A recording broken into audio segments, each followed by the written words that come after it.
So maybe let's start with the Runaway Inequality program. Can you talk a little bit about where did the idea for it come from, and how did you get unions to start running these programs and adopting it? Well, that's an interesting story. In 2015, I was asked by Bob Master of the CWA, political director in New York, to do 5 half-day sessions on movement building. And I said, "Oh, that sounds great. What do you mean by movement building?" He said, "I have no idea." Oh, okay. So I happened to be working on Runaway Inequality, the book. I said, "Can I use the book as a template for the program?" And he said, "Sure, do whatever you want." So excuse me, the program, the half day was part of a 2-day training program that they do for rank and file members to teach them how to do political action organizing. So they get 2 days off a month, and they come in and they get to do a whole bunch of things. I had them for a half day, about 30 people. These were very mixed group, men, women, all different shades, and telephone operators, public sector workers, whole range of people. So we would do have them read a chapter. We'd do some small group discussions based on the chapter, and then we move on to another issue. And at the end of the program, after 5 sessions, I went around the room and I said, "Okay, if we publish this book, how many copies would you want for your locals?" And we went around the room, and when we got done, it was 3,100 copies. I went, "What?" In that room alone, they wanted 3,100 copies based on what they'd seen. So I was pretty stunned. And the woman running it, Margarita Hernandez, terrific organizer, came out of a Working Families Party originally.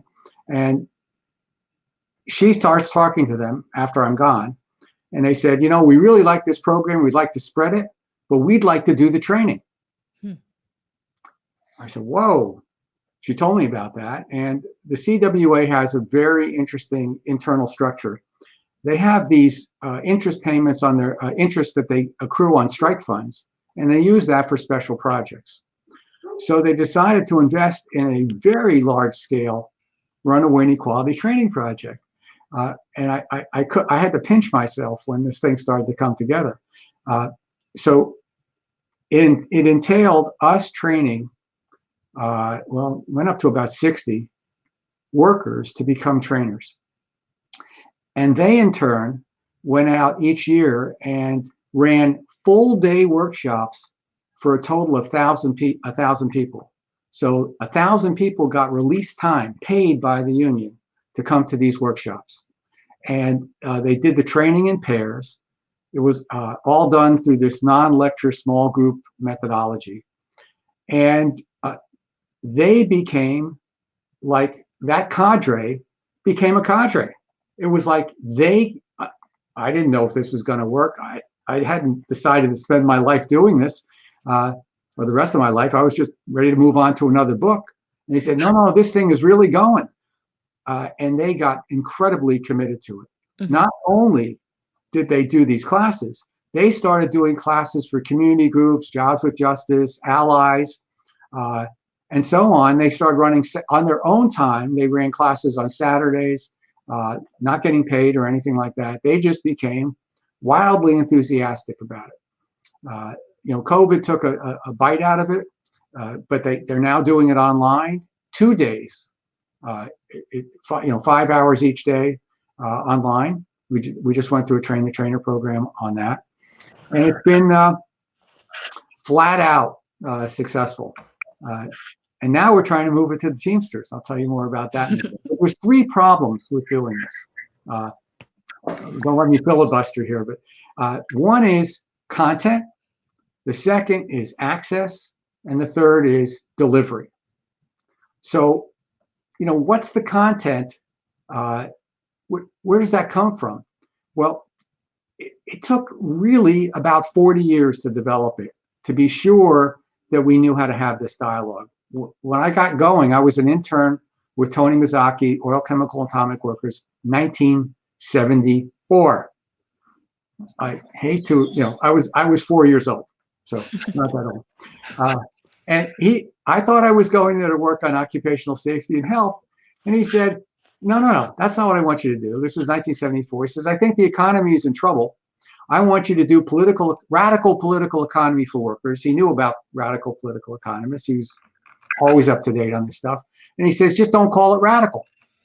Find a way to do it. Find some of these economists and just don't use jargon. So that started the project.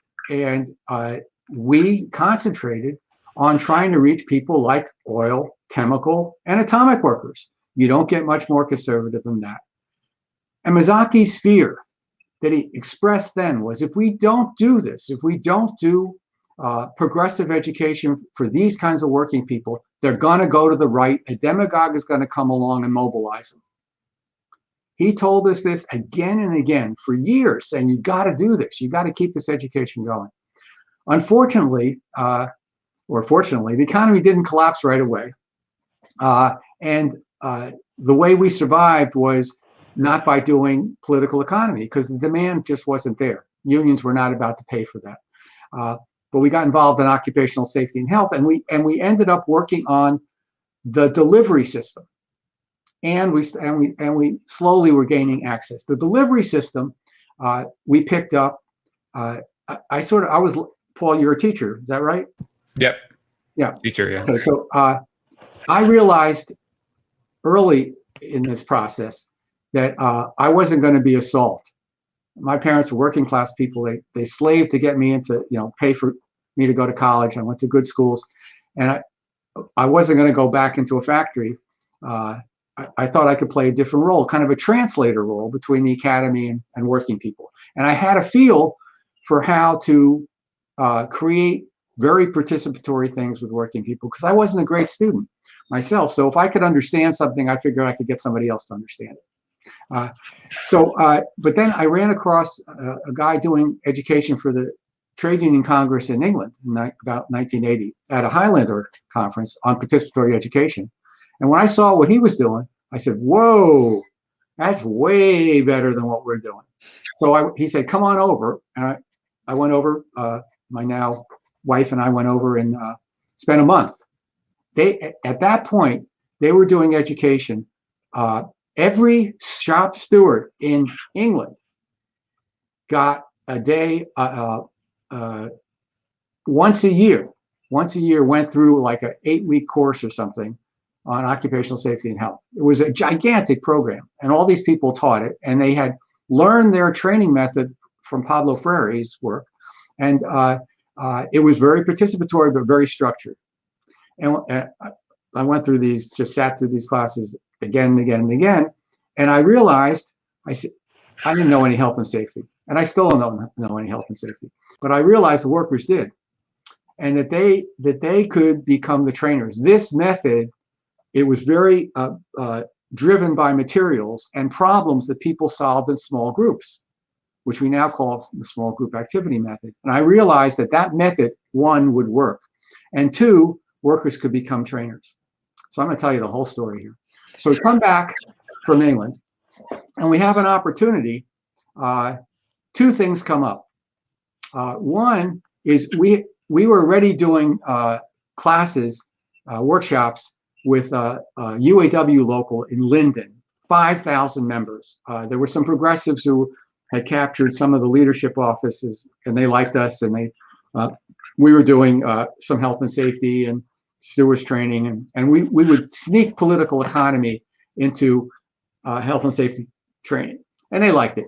So, but the concession contract came up. I think it was GM 1983.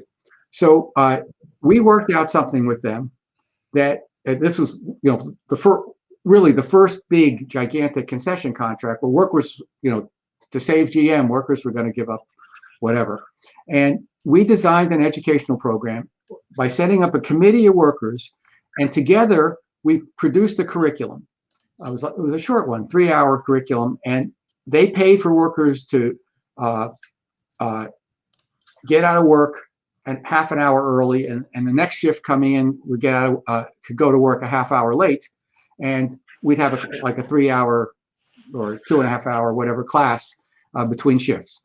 And it was pretty good. It basically made the case that concessions were a disaster, and the kind of concessions you needed were management concessions, not worker concessions. That was more or less, but it was data driven, and it was all done in small groups. And at first I did the training, then I did the training with a couple of the members, and then they did the training all by themselves. And they ran like, I don't know, 400 people through this. And then we produced a booklet, an anti-concession booklet based on the class, and they passed that out to 5,000 members. And so you had like 300 people on the shop floor who went through the class, and then you had the booklet. That local went against concessions by a higher percentage than any local in the whole country, like 80% went against. So when we saw this, it was like, holy cow, what do we have here? This is amazing. None of us predicted it would work this way. Then we got picked up by the Merck pharmaceutical workers who were about to get locked out. And we did the same program again. We did the same thing in small groups, same thing with worker trainers, and we had something. Then along came these large NIHS health and safety grants, and we teamed up with the OCAW, and we were able to survive. I mean, we've been going on and off unemployment during this whole period. That's just the way it worked to keep our little labor institute afloat. But then we started to get some regular funding, and our deal with OCAW was, yeah, we'll do this health and safety program, but all the training has to be done by workers, all done in this non-lecture method. And they said, go ahead, try it. And it took off. Right now, it's every single grantee in this program uses small groups, uses worker trainers. They have conferences, trainers exchanges of all worker trainers coming together. Anyway, so that's how we got. So that gave us our delivery system, and now we were getting some access because we had the resources to spend time also to work with CWA and other unions along the way on political economy. But the key is how do you develop the content? And that is a dialectical process of the conversations that you're having with all these workers. What's going to work and what's not. And you in your previous section here, you were touching on the lodestone here, which is what sells is solidarity. We are so racialized in our consciousness. We see the world, we talk about white people again and again and again. And that is probably the worst thing we could possibly do. The last thing in the world we need is white essentialism, let alone black and brown essentialism. We don't need people to think that race is real. I would like to show you, if I could, but watch out. I'll just keep going because I've got some materials here to show you what we do. But the cool thing is that this whole program now is driven by the workers themselves. Think about the kind of penetration you get with radical ideas when the workers themselves are doing it and believe in it, are pushing it. And all we're doing is fine-tuning it on the outside. They come Les, together. did you want to show the chart that you had sent to us earlier with the different races? Yeah. Okay. I want to show you two kinds of charts. Okay. Let's pull up that chart. Okay. This one is kind of cool. This is I think it's 1926, a Pittsburgh steel-related facility. And this is the height of scientific racism and the new managerial human relations control of the workforce. Now, this is Pittsburgh, this is steel. And we got to remember in 1919, there was a gigantic steel strike. 250,000 people went out and they lost. This is one of the big, the union lost, the AFL lost. It was very strongly supported by AFL unions from New York, like the needle trades, the clothing workers, and so on. But management was determined never to let that kind of thing happen again. So on the rows of this chart are a list of all the races starting with American white, going all the way down. Somewhere in the middle is American black, by the way, just below Scandinavian, but above Dutch. And all the way in the bottom are Armenians, Mexicans, and Jews in last place. The columns are the skills that are needed in this plant. And they go from, doing concrete work, carpentry, all kinds of things. And if it's a white, and they do good, fair, and poor. If you have a white box, that means you are good. Fair is the gray, and black means you're bad. You're no good at this. Why are you no good at this? Because it's part of your race. The difference between culture and race did not exist. It was the same thing.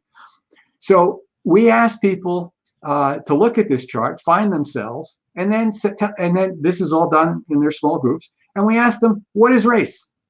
What is it? And so they have a very rich discussion based on that. Then we ask them the question is, why are the Jews on the bottom? Now, we don't really know the answer, but we're not 100% sure. But they get to wrestle with that a little bit. That's always fun. I was gonna say on that chart, like the Jews, man, all the way at the bottom, ranked poor on everything. That's right. Like it's a little shocking. Yeah, well, we think the reason is that it's a signal that management is saying, don't hire Jews. They're bad workers. But also, if you do hire a Jew, they're likely to be a union plant. Right. Because both amalgamated clothing workers and right. lady garment workers were primarily Jewish unions, and they weren't that far away, and they were putting a lot of money into organizing, and were deeply involved in previous strikes. Anyway, it's a terrific discussion, and the idea of race is a social construction. This is how we construct it, right? Is that the idea, and it also breaks down the idea that white is one thing. White is not one thing, not in these people's minds. Right. Yeah. I saw on the chart there was like Finnish, like you said, most Armenian. of the different so-called people that we're calling white now. Anyway, so to me, it's an utter disaster when we keep trying to drill in white. Let me show you another one if I could. The chart that we all know about is the disparities in wealth. So if you look at white, black, and brown, if we could bring that one up, yes, this is a killer. This is the racial wealth gap, and we share this with them. It's enormous, the amount of wealth that a white person has compared to African American. 6 to 1, 7 to 1, Hispanic, and on top of it all, a high school white dropout has more wealth than on average than a African American college graduate. I mean, is this racism or is this racism? This is like the ultimate of, and what are we doing here? We're aggregating all the white people, right? So the multi-billionaire is in this chart, as well as the poorest, the poor whites. They're all white, so we have them together. So now we move on. We say, now let's break this down within each racial group. Here is white people, white people by decile. So the top 10% have 74% of all white wealth. And if you look carefully, the bottom 50% basically have bupkis, nothing.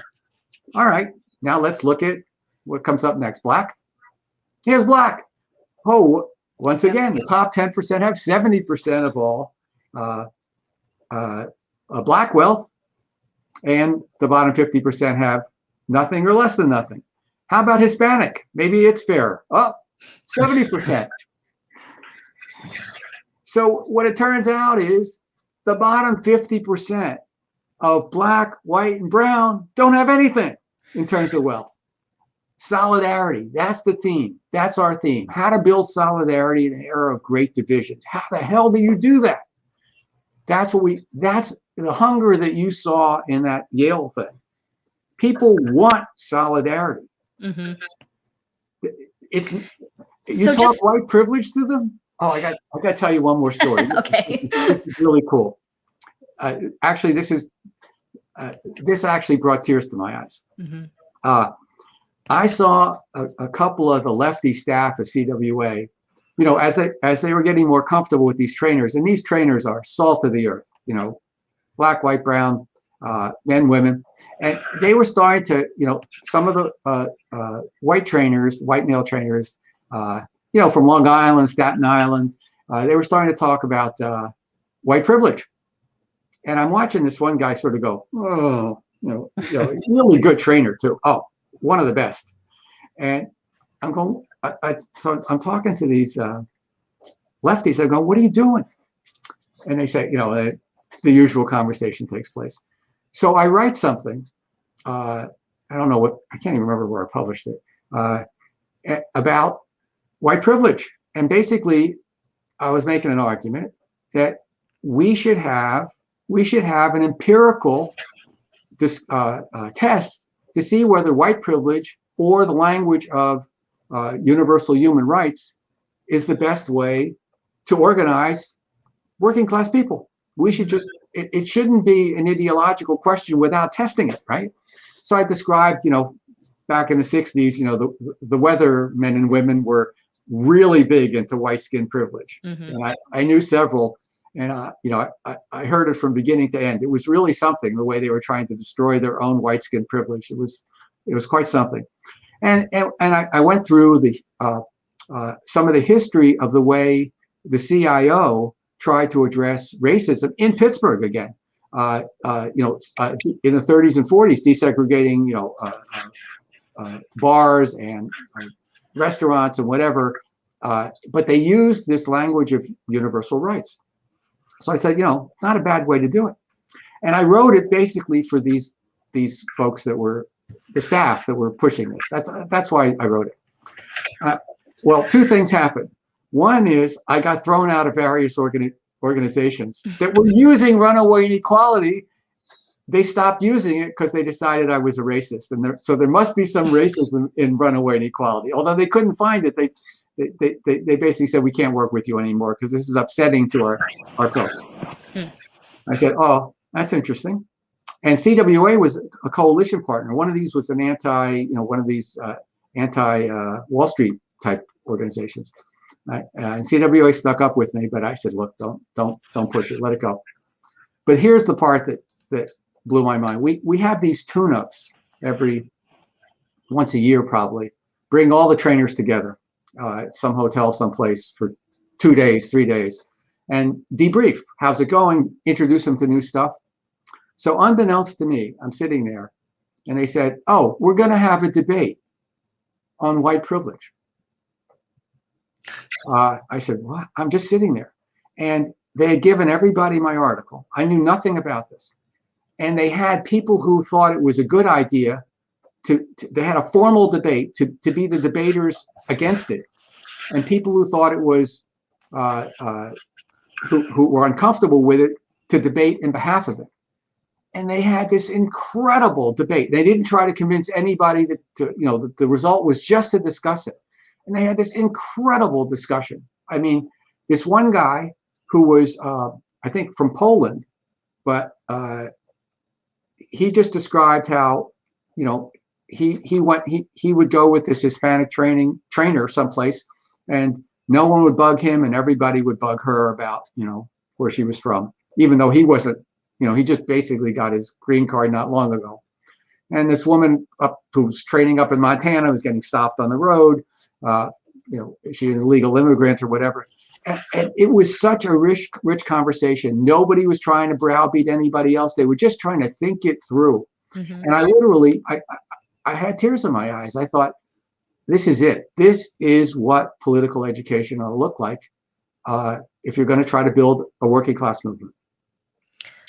So that as you had mentioned, we were discussing earlier the kind of pros and cons of using like just a class frame as opposed to like just a race frame as opposed to a class and race frame. And we discussed that as it pertains to an academic study in the beginning of the talk, as you mentioned.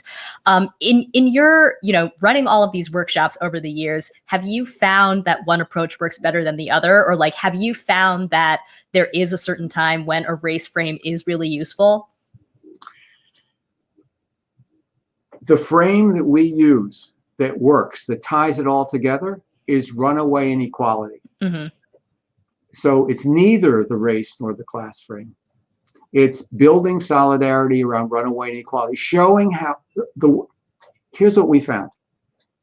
The world comes at working class people in an incredibly fractured way. I don't think the three of us can understand how fractured it is. We've been reading books about macro social and economic life for years, right? So we think of systems and we think of ways things are held together. Most people see the world as this issue, that issue, another issue, and their mind naturally struggles to piece them together. That's why you see conspiracy theories come up all the time. Or people tell, if I could show you one more chart on the rise of CEO versus worker pay. We ask people what they think it is, and they have they work on this in their small groups, and it's gone up. It's gone crazy since neoliberalism took place, from 45 to 1 to 800, over 800 to 1 in the last decade. And we also ask them what they think it ought to be. There's some great polling that shows that even strong Republicans think it should be like about 12 to 1, Democrats 5 to 1 for an average of 7 to 1. And most of our classes now it's like 10 to 20, 30 to 1. Things have changed a little. And it's 800 to 1. And it's like absolutely outrageous. This is what we hold the class together on. Why did this happen? How did this happen? How does this connect all the other issues that all the way from race to environment to healthcare? How does it all fit together?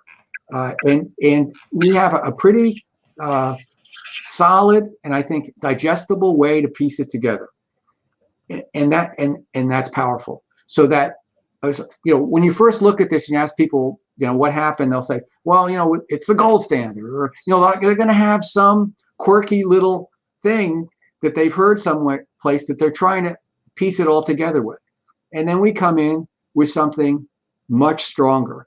And I'm not doing the training. You got to remember this. Workers are doing the training. They're telling me, and we're seeing it, that there are these about 2 hours in, 3 hours in, there's this aha moment when people are going, holy cow. Oh my God. Oh, I get it. And there are enormous sections on race in this curriculum. It's there for free at runaway.inequality.org, all one word. Anybody can take it, use it. We have it in Spanish and English. But it's remarkable to see what happens. And the racial stuff is all about divisions. We go all the way back to, from the Chinese rail workers to, the indentured servants back, in the 1600s. Example after example of how the bosses have used race to divide us again and again and again. Frankly, for my taste, it's almost too much. Really, it's just like overwhelming. There's one activity that they do that I thought was going to be so hokey. Thank God, Chris Rabb, who comes out of CWA, works for us, is a talent. I mean, she loves doing train the trainers and she loves working on the curriculum, and she's tough. So she says, I don't care what you think, we're going to do this. And what they got people to do in their groups is this is like near the end, draw a world without runaway inequality. Either community, the country, whatever. And they draw these pictures and they're beautiful. It works. I thought, oh, this is going to be, the guys are going to just sit there and roll their eyes. No, they get into it. And it has, free higher education, universal health care, the commons is protected.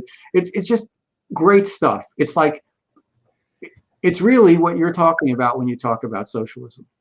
And they're not, you don't have to use the word, again, the point is solidarity, not division. We're not trying to create distinctions. We're trying to show the common human condition in a world that's being destroyed by neoliberalism, although we don't use that word.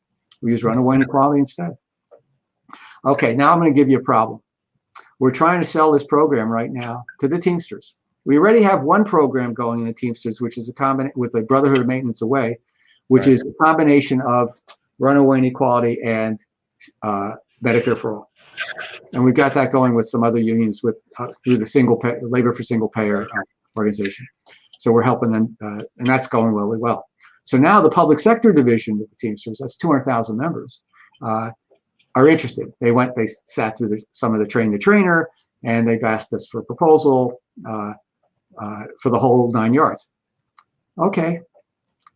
They have police and correctional. How do you run a political economy course for them? Think about that. What are you going to do? Right now, especially now, right? What are you going to do? Prison population has grown lockstep with runaway inequality. That's where we put our surplus population. That's what the prison guards do, take care of our certain population. So we're going to the Correctional Facilities Conference in a couple of weeks, virtually. We're going to sit there for 2 days, and we're going to hope we can find some people we can talk to, create a little curriculum team saying, run them through runaway inequality in general and say, okay, tell me what we need to do to tailor this. I'll give you one more clue to how we're going to do this. We already do the following. We talk about Michael Brown, Ferguson. So we don't really know, there were no body cams, right? We don't know how he got killed. He got killed. And then we look at, there was an incredible Justice Department report that looked at what was going on in the 21 communities around St. Louis at the time. And what was going on is because of the financial crisis, because of runaway inequality, and its impact on resources, they told the police to virtually double the number of people that they were going to arrest and bring them into the criminal justice system, so they would pay more fines and forfeitures. They doubled their budgets were about 7-8% came from fines and forfeitures. The points on your tickets, and they get you in for court fees, and your car light's on, but then there are other things they get you for later on, and so on. Or you haven't paid child support, they'll bring you in for that.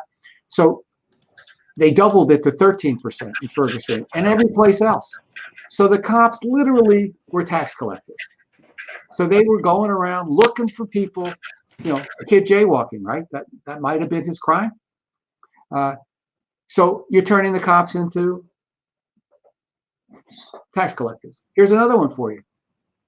All the stuff that's going on with the killings now, George Floyd. I mean, horrendous, right? Absolutely horrendous. What are the cops doing? What we're not talking about is what is their role in a low-income community? Oh, why is there a low-income community? Why do we still have poverty 50 years after we realized it was a structural problem in the 1960s?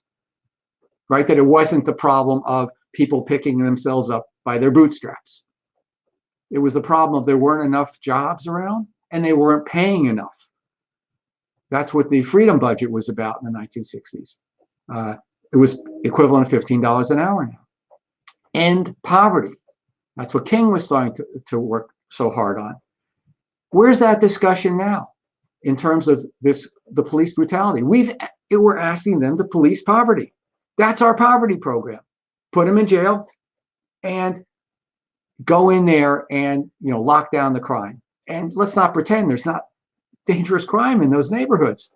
I don't know about any particular one, but that's the entrepreneurial spirit is in illegal, what we've made illegal, the drug community and so on. So I think there's something there, but we could get blown out of the water. This is iterative. This is not something you can figure out theoretically. This is like, you got to go and try it, talk to people. If it works, it'll be a miracle. Have me on again, because I can walk on I was water. gonna say, can we like film those sessions and we'll just we run need to that know as what video. happened. Yeah, well, I think at some point I could get you into the CWA classes if you want to. I want to make one more observation. You guys are really talented. I mean, really talented. And I think the idea of developing publications for working people, that you could do it. Your data that you got from the social media, those are the people, 80% of the people on social media, not 80% of all Americans. Oh yeah, of course, yeah. Yeah. So, I have a feeling the old-fashioned booklets and newsletters might actually still work. Stick to analog. That's your recommendation. Well, I don't know. You could do all of it. Right. They're going to have us back selling for working class audiences, of all shades and colors. Learning how to do that, and then pulling it. I think you guys have all the talent in the world to do it. So that's you had 3 elements before that Cale was talking about. 2 elements, right? Dialogue to sort of get our head straight, learn more, which is critical. Dialogue to kind of reach out through social media, but I'd say direct dialogue with working class people would be an incredible education for the left. But my biggest fear is we've become spatially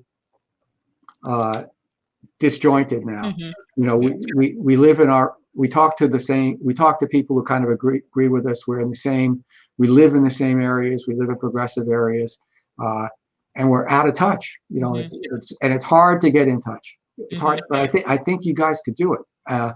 I think you intuitively and theoretically grasp the need for solidarity. And you can experiment with frames. You can do whatever you want, but you'll find out.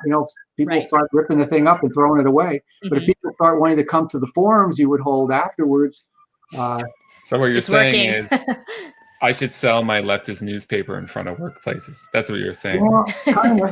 I don't know about selling it, but I'm kidding. Finding people, back to the TUUL from the 20s, and this goes all the way back to Mazzocchi, which is he wanted that dialogue. He wanted the dialogue between progressives and working class people, because that's how he built his local from the inside out. And that's actually a great segue, because I was going to ask you to talk, because in your book about Mazzocchi, there's some really, really great, inspiring examples of the political education he did in his local, and with workers that today liberals would write off as hopelessly, Long Island suburban racists.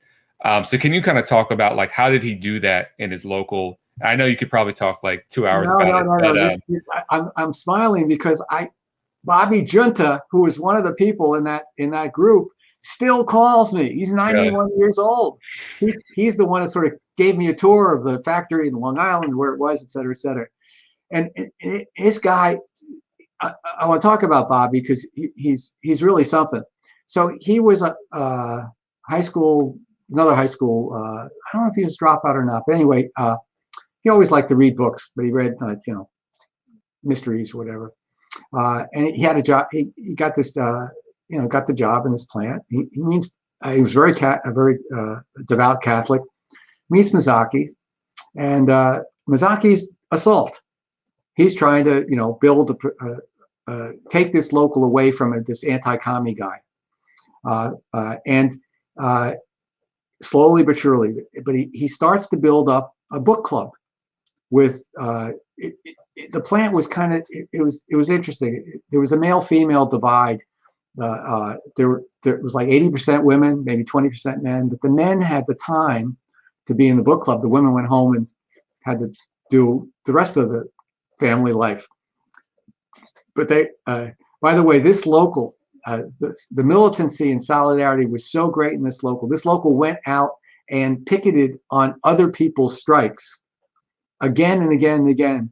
To the point, and they got wage increases, but they were getting paid. This was Helena Rubinstein, cosmetic workers on an assembly line were getting paid more than the aircraft workers on Long Island at Grumman, and had better benefits. That's how strong they were. But anyway, he had him read these books, and this guy, Junta, said, he ruined me. I mean, I couldn't friggin' sleep for 6 months because I realized I was an atheist. And he kept giving him these books, sort of Labor's Untold Story, and, one after the other. And this cadre formed, and they were socialists. Mazzocchi had convinced them that and they believed that they could pull off, a transformation to socialism in a reasonably short period of time, and universal health care, all this kind of stuff. Matter of fact, one of them, and what Mazzocchi would do is he would send them to all these conferences, and what he would do, instead of sending one person, he would send 4 and make them all sleep in the same room. So he would just spread the money around to bring more and more people to conferences. By 1968, this is a riot. By 1968, when Columbia took place, I'm going to jump out of sequence here a couple times. One of the guys actually went to the campus and tried to help them understand which things they should take over, like get the mimeograph machine, he literally were coaching them on how to take over, the campus. I mean, they considered themselves absolute militants. In 1955, the takeover by Mazzocchi sort of happened, from 48 to 52, 3. By 55, he's running the local, and it's growing. They're organizing shops all over the place. But they start going out into the community and raise money to buy a car to send to Birmingham to help with the boycott. So civil rights, they were marching in all white communities to demand segregation. And this was done through political education. Mazzocchi was leading the education, but he turned them on to all kinds of things. He had them read all kinds of stuff. He had like a series of books that turned him on, that he got to turn them on. And so he was the biggest believer of education I have ever met. He built the occupational safety and health movement when he got to be a higher official at the OCAW. He built it around education. It was funny. He was supposed to be the lobbyist for the oil, chemical, and atomic workers. This is in the late 60s. And he's getting, but he hates lobbying. And he's getting these calls from rank and file workers saying, there's all this crap in my plant. There's, everybody's coughing, and this, the Cayuga River caught fire, and the chemical and oil industry is booming during, the height of the Vietnam War. He was, by the way, built a labor phalanx against that as well, and that was really tough, again, based on education. But he realizes nobody knows anything about what these fumes are. Really nobody knows anything. And he organizes a series of workshops. This is to help get OSHA passed. He made a deal with the other union lobbyists. He said, you do the stuff inside Washington. I'm going to take this on the road across the country. And he went district to district, and he brought in a couple of docs, and he had all these workers come in to talk about their problems. And they started to, basically do minimum amount of education, because the docs didn't know anything either. I have the transcripts of all these things. And it's right today, an average steel worker or former OCAW worker knows more occupational medicine than the doctors knew at that time. That's how much things have changed, or how bad it was then. Anyway, by the time he got to the last one in Atlanta, the whole thing is on the Today Show. He turned it into kind of this national phenomenon, and it I think made a big difference in passing OSHA. But he believed in education. He worked with Eula Bingham, who was the head of OSHA under Carter, and got the New Directions educational program going on occupational safety and health. He just believed in education. But the piece, though, that had to be there was the political economy, because he knew the health and safety. He had thought that health and safety was going to uncover a contradiction that capitalism could not resolve. In other words, you couldn't have safe production under capitalism. You'd have to kill people. And what he didn't realize was they were going to kill other people. They were just going to offshore the whole industry, and reduce the workforce to such an extent and make sure that a cancer registry would never be put together, so people in the communities around these facilities would never know how much cancer they got from the facility and so on. But he wanted the political economy to be the central feature of everything.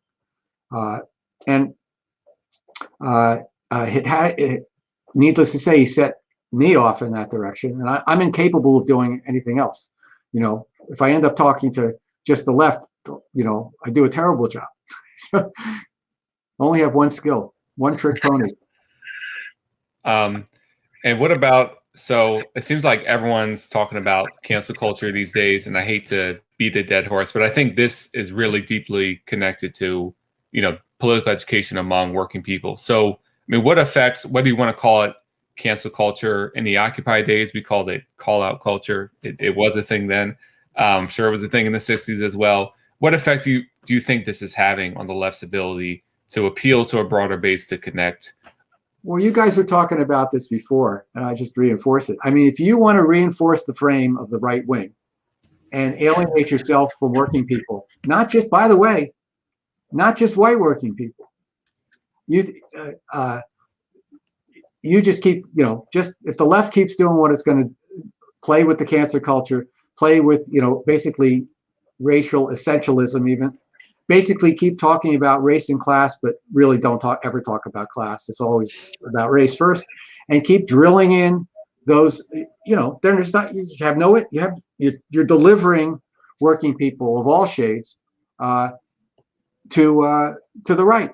And, it's ironic, the New York Times now writes a piece about, it's kind of funny that Hispanics down, in Texas and Florida, they're just not like the Hispanics in, New York in terms of their vote for the Democratic Party. It's like, duh, whoever thought Hispanic was a one-size-fit-all category? What about the class divisions? No, that's class divisions are taboo. And what we keep doing is we're trying to conflate race with poverty. Mm-hmm. Right? That's what the right's been doing for years, right? Welfare all of a sudden got bad when more black people were getting welfare as opposed to white people. Nobody ever talked about it before. Then all of a sudden, if you can racialize poverty, you can split black and white people together forever. Why are we doing that? I just, it's almost like there's some, I'm not entirely familiar with the ins and outs of the cancer culture, but I've been canceled out a couple of times myself, I think. I was going to say, after the show, you're done. I'm sorry, but it's over. By the way, my wife, by the way, who teaches at Empire State Harry Van Arsdale Labor Center, which is, it's all, I want to tell you this one story because it's very important. It's apprentices, electrical apprentices, and now there's women, and it's very interracial, and they have to get a 2-year associate's degree to become a journeyman. So they work all day, they then come to electrical theory classes, and then they come to a liberal arts labor studies program. My wife teaches the political economy, and her class, she does women in the trades class. She just was telling me about a class last night. They were talking about the cancel culture, and they're talking about whether it should be called the International Brotherhood of Electrical Workers, or that name should change as a women, the 20 women in the class, maybe 3 guys or whatever, 4 guys. And it was interesting. It was the black women leading the charge for solidarity. They weren't interested in any of these cultural issues. Zero, none of them. They said, oh yeah, it'd be nice. Okay, they want to change the name, great, but we really don't care. We want solidarity. It was, and this came, and she was pushing on the various, cultural issues. So I think we should maybe start listening to working people a little more. And the danger is we're not in contact with them. Mm-hmm. And yes, sell the pamphlet outside the factory. At least you heard it here first, folks. Talk to you. Right. So I have colleagues working on who are really offended. One Hispanic guy on our staff really hates the cancer culture. He's a poet. Mm-hmm. One last story. So he's written a bunch of poetry books. His name is Rodriguez Toscano. He's very talented. And he was doing a poetry reading at a college. He gets invited all over the place. And he's one of the characters in his poem. One of the voices is this Hispanic elderly woman. And afterwards, the students are critiquing him. How dare he appropriate this, Hispanic woman's voice? How dare he do that? And he tells them, he goes, "It's my mother." I mean, who among us has not imitated their mother's voice at one point? It's just sad. Yeah, it's like suicidal. It's left. Yeah, it's like suicidal. And there's so many. It's like all they want, but if you want to reach working people, you got to talk to them. You got to listen to them. You got to try out your frameworks, and you'll find out what works. I'm not saying ours is the best. I'm just saying it's the best I've come up with. Right. But if there were 50 other projects like this going across the country, I think we could make some real progress, because we'd be sharing information. We'd be coming together and say, hey, you know what? We spun it this way, and these worker trainers are going wild with it. But the delivery system, Right. So I want to follow up on that by just asking kind of one final question for you, which is a little bit more broad. But since you're talking about, sort of going outside the left and talking to working class people who are not necessarily already plugged into, a movement or movement building, everything that you've said so far, I think, is really interesting. And obviously I am totally agree. Like, the methods that you're speaking of sound great. But you mostly give these talks, or, these trainings happen within unions. And the sad reality is that most people in the US right now are not in a union. Union density is lower than it ever has been. So we need to fix that. Obviously, I think we would all agree. Where do you see the most opportunity to rebuild the labor movement? Well, that's very, very good question, and a very, very difficult one. One of our most important projects that we have is with immigrant worker centers. Endelon and Make the Road New York are our partners in occupational safety and health training. And also, they've gotten a strong dose of runaway inequality along the way. And we have meetings twice a month we have a collaborative to talk about building this health and safety program. There's 50 plus Endelon worker centers across the country, and Make the Road's got one of the biggest ones, and there's, I think, total 250, 300 worker centers. They are proto-unions, and one of the things we're trying to do, one of the most fortuitous things that's happened is the steel workers have embraced the worker centers as partners in this occupational safety and health program. The integration is not as strong as I wanted, but in certain places of the country, in California, the oil workers and the washeros and the who've been unionized into the steel workers are, go to the same conferences, same meetings, same union. They're part of the same drive. Same thing back in New Jersey. So the worker sectors come out and support, union strikes, and the unions embrace the worker centers and helping them. So I think there's a lot of promise there if we don't, if we keep bringing them together in common areas and also common educational programs.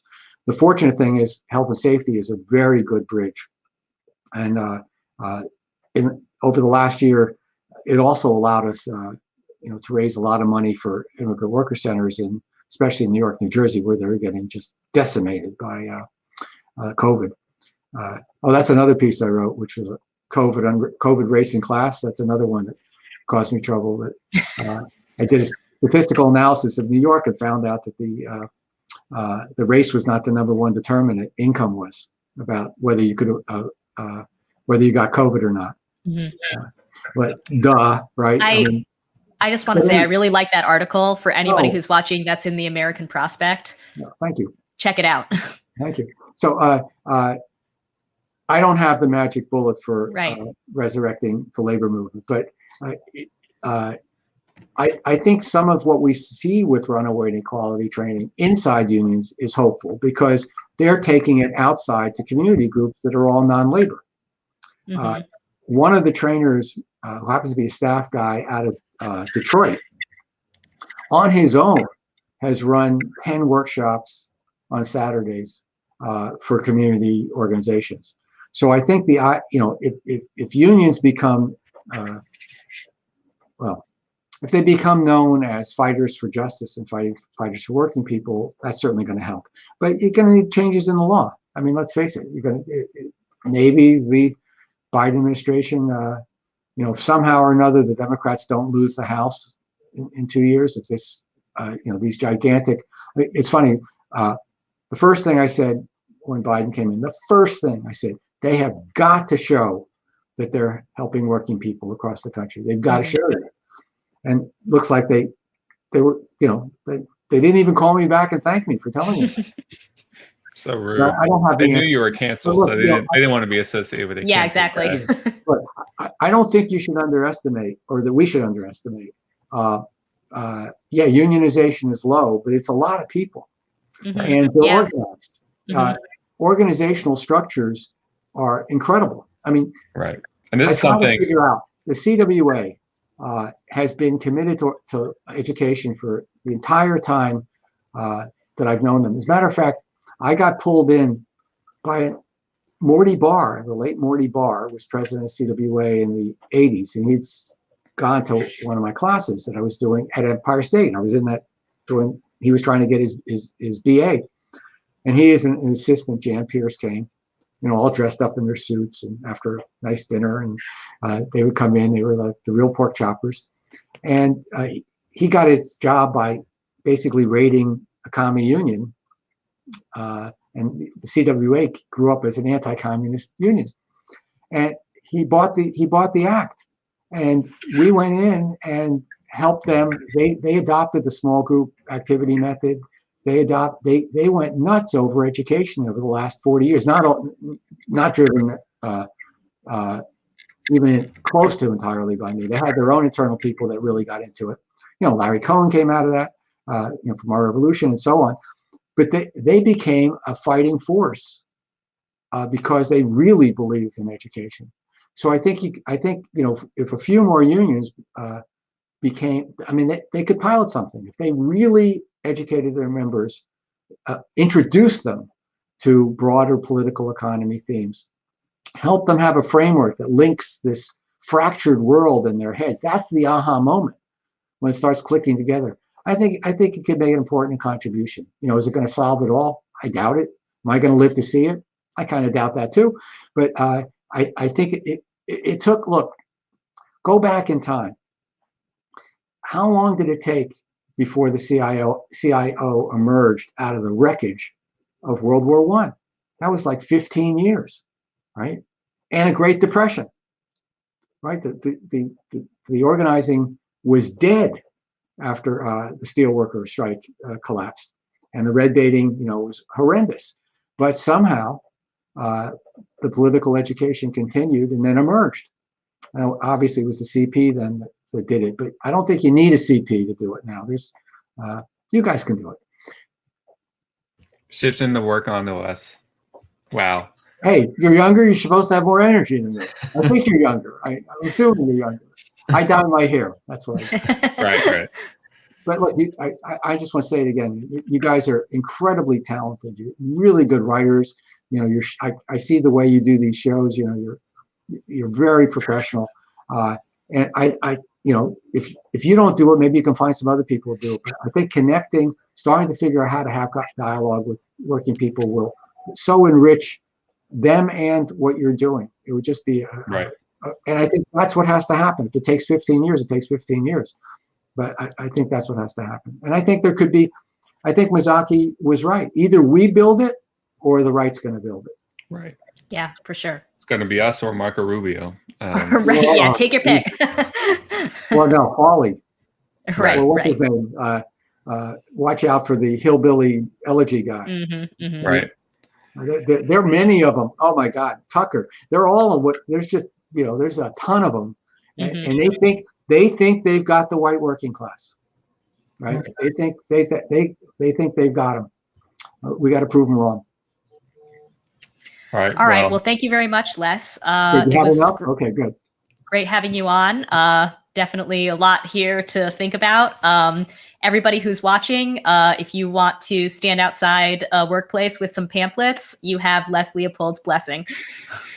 But go to runaway-inequality.org because there's a lot of good material there. Runaway-inequality.org. And you can actually sign up. We'll never, ever ask you for money.